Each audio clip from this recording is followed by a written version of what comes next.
I'm not gonna lie, I was kind of caught off guard by how many questions I have received about this, the SwingCaddie SC4. When I did my Rapsodo MLM2Pro review a few months ago, a lot of people commented on that, but just as many were saying, hey, are you gonna review the SC4? What do you think about the SC4? Do you think the SC4 is better than the Rapsodo? Should I buy the SC4? Should I buy the Rapsodo? Or should I buy the Garmin? There was a lot of interest in this, and I guess I should have seen it coming. When you think about it, it's $549, it's got a built-in screen, it doesn't take up a ton of space, and it's got E6 simulator access, which makes it the cheapest product on the market to have all of those things. So, in theory, it's the ultimate no-brainer budget launch monitor, right? Well, kind of. That's what we're talking about today's video. I'm going to do a full review of the SC4. I'm gonna help you figure out if it actually lives up to the hype and is worth buying. I'm gonna mention some of those other products and how it compares to this and really help you figure out if it is worth the money. I'm also going to tell you how you can save 50 bucks on it, or you can just look to the description below, which is going to tell you if you want to find out right away. With that, let's have some fun. Let's get into it. Okay, I lied, 20 more seconds. If at the end of this video, you're still not sure which launch monitor is right for you, you're still not sure if the SC4 is something you should buy, we have got a 20-second quiz. There is a link to it below. You're gonna answer like 4 or 5 questions about what you're looking for in a simulator and a launch monitor, and then I'm going to give you my best recommendation for you. If you're on the fence, if you're not sure what's right, if you're just trying to see what else is out there, I think it's gonna be super useful, so go check it out. All right, let's talk first impressions. The previous SwingCaddie launch monitor was this. It was the SC300i, and it was nice because it has a built-in screen. That's one of the features that most of these budget launch monitors and even more expensive launch monitors don't have. So if you just want to go out to the range and you want to easily see your numbers and not have to fumble through an app and deal with all the Bluetooth and all that stuff, these are great. But this screen is fine, you know, orange backlit, it's nothing necessarily special. So when I got the SC4, I was pretty impressed. First off, it's a little bit smaller than I was expecting it to be. It's also weightier in a good way. This thing feels really well built. They got rid of their hallmark orange screen in favor of a more modern white LED that personally I think looks great. SwingCaddie and VoiceCaddie, they're technically the same company. SwingCaddie's for their launch monitors, VoiceCaddie's for their watches, their rangefinders, there's things like that. I wish they were all just under one name, but here we are. All that to say, they do a pretty good job with their packaging. So they're not one of the like major brands. They're not like a Bushnell or a Garmin or some massive company, but they've continued to pump out quality products, and the packaging does a good job of illustrating this. The SC4 comes in a nice box. You take it out, it feels high-end, it feels worthy of its $549 price point. The one thing you do notice right off the bat is it doesn't come with any sort of carrying case. So you look at the Rapsodo, you look at the Garmin, you look at pretty much everything else out there, and most of them come with some sort of carrying case, or even like the FlightScope Mevo, it'll come with like a little bag, something to put it in. The FlightScope doesn't have any of that. The only real option provided by SwingCaddie is to spend an extra 60 bucks to get this, which is the SwingCaddie SC4 case. It's great. It is super high quality. It comes with a nice little alignment plate, which is really good when you're trying to make sure you're getting accurate numbers and setting everything up properly. But the fact it's an extra 60 bucks is kind of a bummer. At the same time though, the SC4 is so cheap that it gives you the option. If it's like, cool, we can charge $610 for the SC4, or we can sell the case separately and give you the choice of what to do, I guess I would rather have the cheaper product and pay extra for the case if I wanted it. But it's still one of those things you notice and is a little bit of a downside. As I mentioned, the screen itself, it looks great. All the data comes in bright white numbers, and then it uses yellow lettering for telling you what each metric is. So it's got carry distance, launch direction, swing speed, ball speed, smash factor, launch angle, apex, and spin rate. Yes, a $549 launch monitor has spin rate, and we're going to talk a little bit more about that later on as to whether or not it's actually accurate. So another nice feature that pretty much none of the competitors the SC4 have is you open up the little stand here, and hiding behind it is a remote. So you just kind of slide the remote out like this, and this will allow you to easily adjust like brightness, volume, things like total distance, adjusting to carry distance, or it allows you to switch clubs, which is the most useful feature.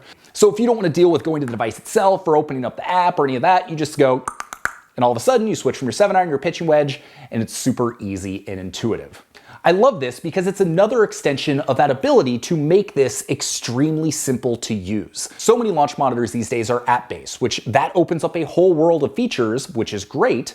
But if all you want to do is just get some basic data and not spend a ton of time fumbling through your phone, the fact you can easily set this up, you've got the remote, it makes it super easy to use. So it essentially does everything that the old SC300 does, but it does a whole lot more because it does have an app, and it does have simulator access, and we're going to talk about if the app's any good and if the simulator features are any good here in just a little bit. But first, let's talk real quick about the setup process and then about accuracy, because let's face it, that's what you really want to know. Is it accurate? Is it worth it? So setting up the SC4, as you would hope, is actually super easy. The first thing you have to be careful of is there are two separate apps. There is a SwingCaddie app and a VoiceCaddie app. I started with the VoiceCaddie app and was like, why isn't this working? Why isn't it pairing? It's like, oh, that's because that was the app for my VoiceCaddie watch. If you get the SwingCaddie app, all you have to do is go up to the top right, there's a Bluetooth button, you turn this thing on, it'll pop up, you click, it's paired, away you go. It's super easy, it's super slick, and it only takes a few seconds for you to be ready to rock within the app with the SC4. Another great feature about the SC4 as far as setup goes is you only have to set it up 5 feet behind your ball. Most Doppler radar-based launch monitors require more space than that. So if you're using the Garmin R10, you're gonna need 7 feet. If you're using the Rapsodo MLM2Pro, you're gonna need 7 to 8 feet. The Mevo Plus, you're gonna need 8 feet. So I think the fact that this only needs 5 feet behind you, I think that's going to be the decision maker for a lot of people, because 8 feet behind the ball and 8 feet in front of the ball, you need at least a 16-foot room to use some of those other products. But if this only has to go 5 behind you, all of a sudden you're saving a lot of space, and that's going to be really appealing to a lot of people. But saving that space doesn't mean a whole lot if it's not accurate. So the question of the day is the SwingCaddie SC4 accurate? And the answer is, yeah, it actually is pretty accurate for the most part. So when I've been doing my testing for this, I've been setting it up next to my Bushnell Launch Pro, which is the most accurate launch monitor that I've got. And I was pretty shocked that as I worked my way through my wedges up into mid to long irons, things were pretty close. I was finding that on average, distances would vary by about 2 to 3 yards between this and the Bushnell, which for a $500 device compared to one that costs $7,500 fully unlocked, that seems pretty darn good. In my opinion, if you're getting accuracy within 2 to 3 yards, that is totally acceptable. That is useful. That's going to allow you to practice and do things with your data, and pretty much all of my irons, all of my wedges were within that range. Occasionally, especially on miss-hit balls, you'd have some outliers, but I would say 80 to 90% of the shots I hit were 3 yards or less variance from the Launch Pro. But here's the thing that really surprised me. I had heard some stories that the spin tracking on this is just horrendous and was not good. Well, since I got my unit, they had actually done a firmware update that was supposed to fix some of this. And in my experience with my wedges all the way up through my mid-irons, the spin rates were within a couple hundred RPMs of what the Launch Pro was saying. That blew my mind. I was expecting the spin rates to be completely off. I was expecting them to not be accurate at all and to just kind of have to ignore that feature. But for the most part, with most shots with irons and wedges, it worked really well and it was surprisingly accurate. And the other metrics all generally seemed on point as well. You know, with launch direction, they might be a few degrees off of what I got from the Bushnell, but it was always going in the correct direction. So if you hit a slice, the information here would tell you that you were hitting a slice. And for most casual golfers, especially if you're at home hitting into a net, that's really all you're looking for. You might be sensing a butt coming on, and well, you'd be right. Where things started to fall apart for me was when it came to drivers and woods. About half of the shots that I would hit would be within about 3 to 7 yards of the Bushnell with my driver, which, you know, 7 yards, that's not great, but considering there's a giant price difference with this, like, that's pretty acceptable in my world. And with those half the shots, the spin rate would be kind of in that same realm as well, within a few hundred RPMs. But the other half of the shots would be wildly variable. Sometimes there would be over 20 yards difference. Sometimes it would be 3, 4, even 5,000 RPM differences on spin rate. The driver accuracy with this just feels a little bit suspect. The driver performance was a little bit better outside versus inside, but it was still a little bit all over the map. And that was honestly the thing that I've struggled with the most with the SC4. It's tough because I know that doesn't definitively answer the question, is the SwingCaddie SC4 accurate? In many circumstances, yes, it is pretty accurate, but as soon as you get to your longer clubs, I found it to not be as accurate, so whether that's going to impact you, that kind of depends on your personal use cases. Like I said, if you're just doing casual fun simulator rounds and the occasional driver is way off base, you just kind of live with it and you say, hey, that's what I get considering I'm paying a whole lot less money than many other options out there. But if you're buying one specifically to work on your driver, then I think you're gonna find the information is going to be a little bit lacking. That said, if you're primarily looking to work on your wedges or irons, it's better than I expected it to be. And I think this is a great unit, especially for the price. With all of that said, this brings us to how do I put this nicely? My biggest complaint, my biggest problem isn't the driver accuracy. You know, that kind of is what it is. It's, you know, not an expensive product. But the thing that I was most excited for with the SC4 was the fact it now had a proper app.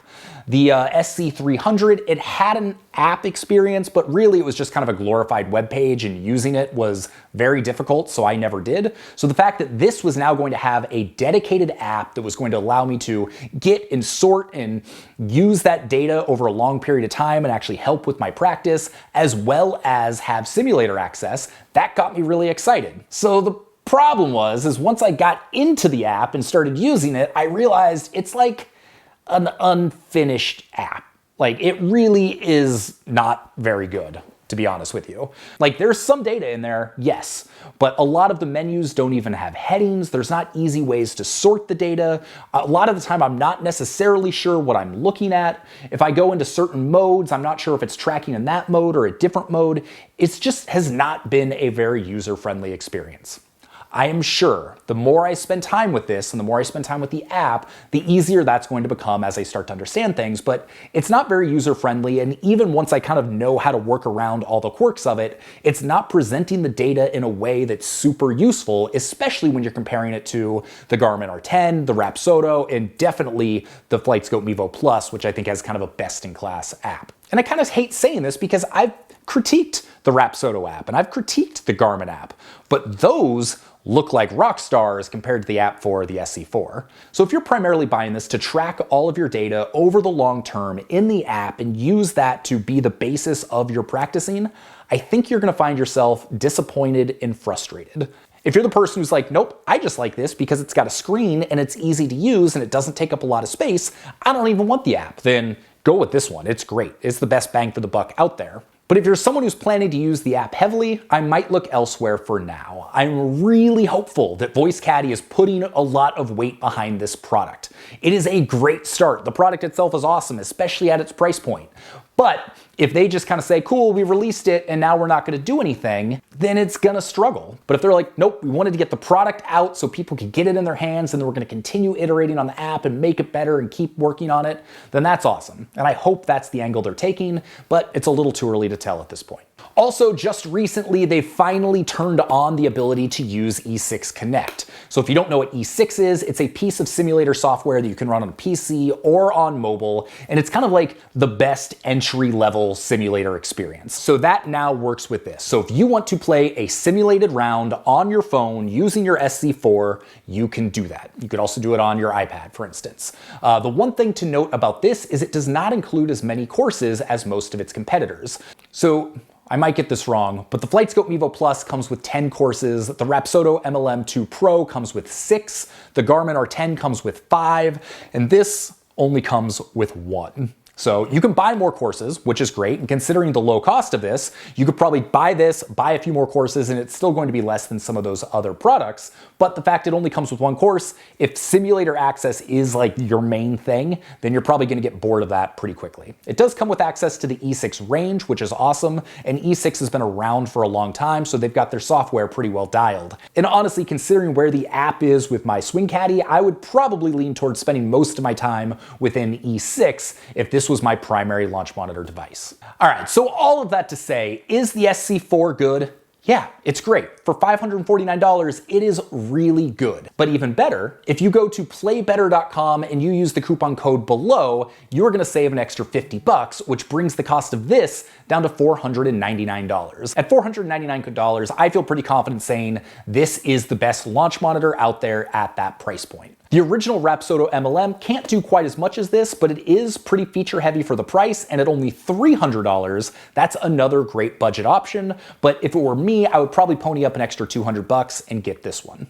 Where things start to get a little bit murkier is if you have a little bit of a bigger budget and you can afford spending an extra $100 on the Garmin R10, or if you want to spend a couple hundred more than that and you're okay with the subscription fee to get the Rapsodo MLM2Pro. The quick rundown of that, in my opinion, is I think driver accuracy is better on those other 2 devices. As far as spin goes, I think this is on par, if not a little bit better than the spin on the Garmin R10, but it is nowhere near as good as the spin accuracy on the Rapsodo MLM2Pro, assuming you are using R RPT balls. So the Rapsodo has an extra slow motion camera specifically to track spin rate, but the problem is that really only works if you're inside because you're not going to be out on a range hitting these very expensive RPT balls. So take all that into consideration when you're figuring out what to buy. If you're primarily focusing on the app experience and or simulator use, I think those other two products are better, unless you have a really confined space, in which case this is going to take up less space than those other ones. It might be your best option. I really wish there was a definitive answer. I wish I could say this one's the best or this one's the best, but honestly, they're all good at different things. They each have pros and cons. They each have different price points, so it's tough to say definitively which one is better. That being said, if you are on a budget, if you have confined spaces, if you love the fact this has a built-in screen and you're not overly concerned about the lackluster app experience, then for $499, this is as good as it gets, and I would highly recommend you pick one up. But if you have a little bit more money to spend and you want a little bit more refinement, if you want your simulator experience to be a little bit better, if you want your accuracy to be a lot of it better, then you might consider going the other direction with the Rapsodo or the Garmin R10, or if you have a bigger budget, then the FlightScope Mevo Plus is significantly better than any of them. With that, my name's Sean Ogle. I'm the founder of this thing here at Breaking 80, where we do cool golf course reviews and golf tech reviews. If you got some value out of this video, thumbs up, hit the subscribe button, do all of those things, and I hope you have an excellent day. And remember, if you're still not sure which one to get, go take that quiz. Link's below. It'll take you 20 seconds, and I put a lot of thought into this, so I think it's going to help you figure out which one is right for you. With that, I hope you have an excellent day. We'll see you on the next video.